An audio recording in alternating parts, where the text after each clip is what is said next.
تو جو بیت رہی تھی بلال پر، ابو فقی پر، زنیرہ پر، جو ان پر بیت رہی تھی، جو خباب پر بیت رہی تھی، جس طرح ہلاک کیا گیا ہے حضرت سمیہ کو، حضرت یاسر کو، یہ ساری تکلیفیں انہیں بھی تھی، لیکن کیا اس کا یہ بالواسطہ ایذا محمد کے لیے نہیں تھا صلی اللہ علیہ وسلم؟ آپ کے ساتھی آپ کی جانثار ہیں، لیکن آپ ان سے بھی کیا کہیں، فصبروا فصبروا فصبروا۔ جب ابو جہل بدترین ٹارچر کر رہا تھا حضرت سمیہ اور حضرت یاسر کو رضی اللہ تعالی عنہما، آپ کے علم میں ہے کیسی کیسی ٹارچر کی ہے؟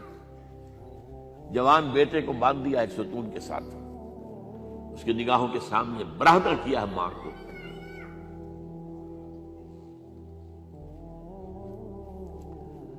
ہاتھ میں ایک مورتی ہے، جب تنگ آ گیا ستا کر تنگ کر کے مار مار کے حضرت سمیہ ٹس سے مس نہیں ہو رہی، کہتا ہے تم ایک دفعہ کہہ دو سمیہ کہ ہاں اس مورتی میں بھی کچھ ہے، میں تمہیں چھوڑ دوں گا۔ انہوں نے تھوک دیا، برچھا مارا ہے شرمگاہ کے اندر۔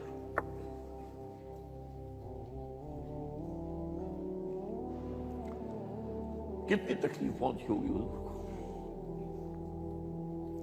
لیکن آپ گزر رہے، اصبروا یا آل یاسر فإن موعدکم الجنہ، اے یاسر کے گھر والوں صبر کرو، تمہارے استقبال کی تیاریاں ہو رہی ہیں جنت۔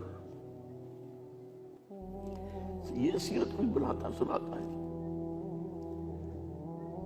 یہ سیرت یاسر کے ساتھ کیا کیا ہے؟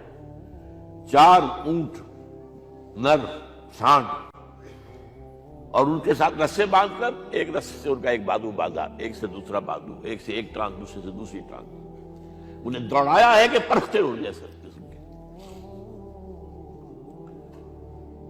یہ دین ایسے ہی قائم نہیں ہوا، عدل و انصاف کا نظام ٹھنڈے ٹھنڈے قائم نہیں ہوتا، گھر میں آرام سے بیٹھے ہوئے قائم نہیں ہوتا۔ اور سنیے، 3 برس شیب بنی ہاشم کے تو قید ہے، 3 برس،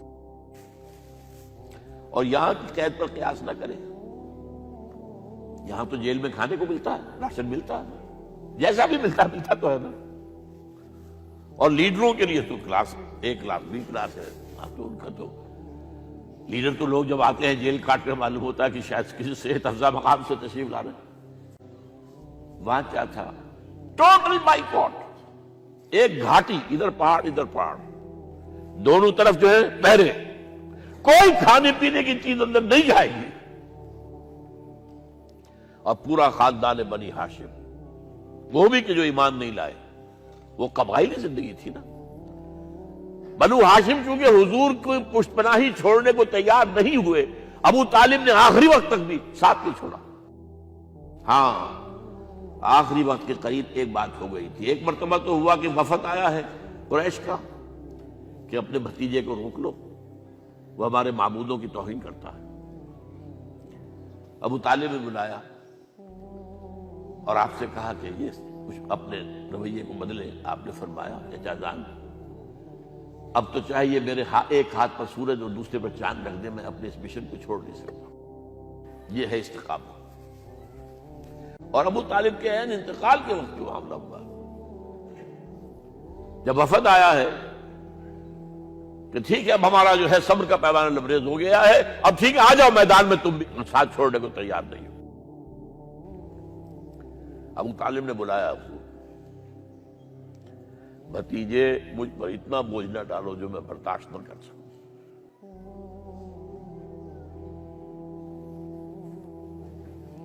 حضور کی آنکھوں میں آنسو آ گئے۔ چچا جان، اب تو یا یہ بات پوری ہوگی یا میں اپنے آپ کو ختم کر دوں، اسی میں ختم ہو جائے۔ 12 شیب بنی ہاشم میں 3 برس اس حال میں گزرے ہیں، ٹوٹل بائیکاٹ، کوئی کھانے پینے کی نہیں۔ کچھ لوگ تھے شریف النفس، مثلاً حکیم بن حزام تھے رضی اللہ تعالیٰ، اور بعد میں ایمان لے آئے۔ حضرت خدیجہ کے رشتہ دار تھے، وہ پہاڑ پر چڑھ کر ایک طرف سے رات کی تاریکی میں، دونوں دروازے تو بند ہیں، پہاڑ پر چڑھ کر چوٹی سے نیچے اتر کر کوئی چیزیں کھانے پینے کی دے آئے تو دے آئے، بس اللہ علیہ وسلم، کوئی اور ایک آدھ ہوگا ایسا۔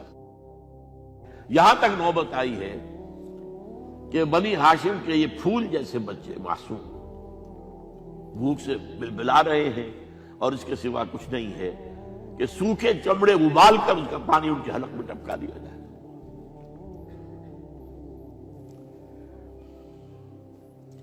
اور جو ہوا وادی طائف میں، جب مکے والوں نے فیصلہ کر لیا کہ آپ قتل کر دو، ابو طالب بھی فوت ہو چکے ہیں، اب کوئی اندیشہ نہیں، کوئی خانہ جنگی شروع نہیں ہوگی، کوئی انٹرا ٹرائبل وار نہیں ہوگی، تو آپ طائف گئے ہیں، شاید وہاں کے 3 سردار تھے بڑے، اور یہ طائف اصل میں قریشی کا سمجھیے کہ یہ ان کا گرمیوں کا یہ صحت افزا مقام تھا۔ یہ تمام جو سردار تھے مکے کے، ان کی جائیدادیں وہاں کی باغات تھے، اور وہاں کے بھی 3 سردار تھے، تو شاید ان میں سے کسی کو اللہ توفیق دے دے۔ وہاں گئے ہیں اور صرف ایک ساتھ ہیں، حضرت زید بن حارثہ، حضرت ابو بکر بھی ساتھ نہیں تھے، سائے کی طرح ساتھ رہنے والا بھی ساتھ نہیں تھا۔ وہاں جا کر جو آپ نے تینوں سے بات کی ہے، تینوں نے وہ باتیں کہی ہیں جو کلیجے کو چیر جائیں۔ تمہارے سوا کوئی اللہ کو نہیں ملا تھا رسول بنانے، جاؤ چلے جاؤ۔ ایک کہتا ہے فوراً چلے جاؤ یہاں سے، اس لیے کہ ہو سکتا ہے کہ تم سچے ہو تو کہیں میں تمہاری توہین نہ کر دوں، اور یہ بھی ہو سکتا ہے تم جھوٹے ہو تو جھوٹے کو میں منہ نہیں لگانا چاہتا۔ 3 دن کی یہ سختی، اور اس میں کیا ہو رہا ہے، اسٹریٹ ارچنز جو کہلاتے ہیں ہمارے یہاں، جھوکرے گلیوں کے، انہیں اشارہ کر دیا ذرا ان کی خبر لو، اب وہ پتھراؤ کر رہے ہیں۔ جیسے ہمارے ہاں کوئی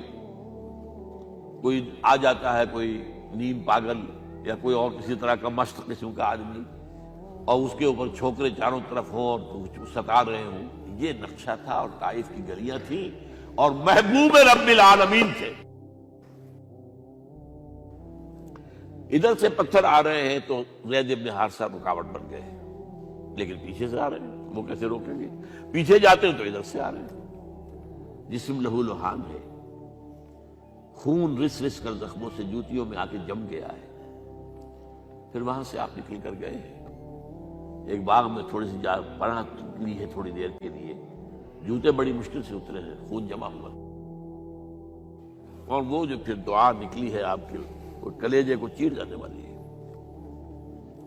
اللہم الیک اشکو ضعف قوتی وقلت حیلتی وحوانی علی الناس، اے اللہ تیری جناب میں فریاد لے کر آیا ہوں، اپنی قوت کی کمی کا، اپنے وسائل کی کمی کا، اور لوگوں میں جو رسوائی ہو رہی ہے، الی من تکلنی الی بعید یتجہمنی او الی عدو ملکت امری، مجھے کس کے حوالہ کر دیا ہے، مجھے دشمن کے حوالے کر دیا جو چاہے میرے ساتھ کر گزرے۔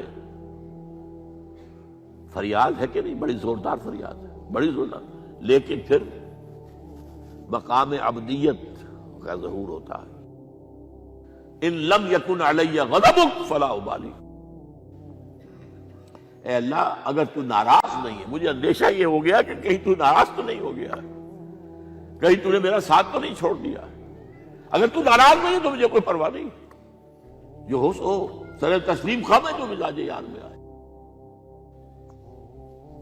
واپس آئے ہیں تو مکے میں داخل نہیں ہو سکتے تھے، وہاں تو قتل کا فیصلہ ہو چکا، باہر ہی آپ نے ڈیرا لگایا، زید بن حارثہ کو بھیجا، فلاں شخص کے پاس جاؤ کہ تم اگر امان میں لے لو محمد کو تو محمد آ جائیں، تمہیں تو میری یہ پوزیشن نہیں ہے، میں قریش کے مقابلے میں امان نہیں دے سکتا۔ دوسرے کے پاس بھیجا، اس نے بھی کچھ ایسے جواب دے دیا۔ تیسرے کے پاس جب گئے حضرت زید، مطعم بن عدی، اس نے کہا ٹھیک ہے میں امان دیتا ہوں محمد کو، وہ آ جائے مکے میں۔ حضور سے آگے کہا، حضور نے فرمایا نہیں، جا کر کہو آ کر لے کر جا۔ کیوں؟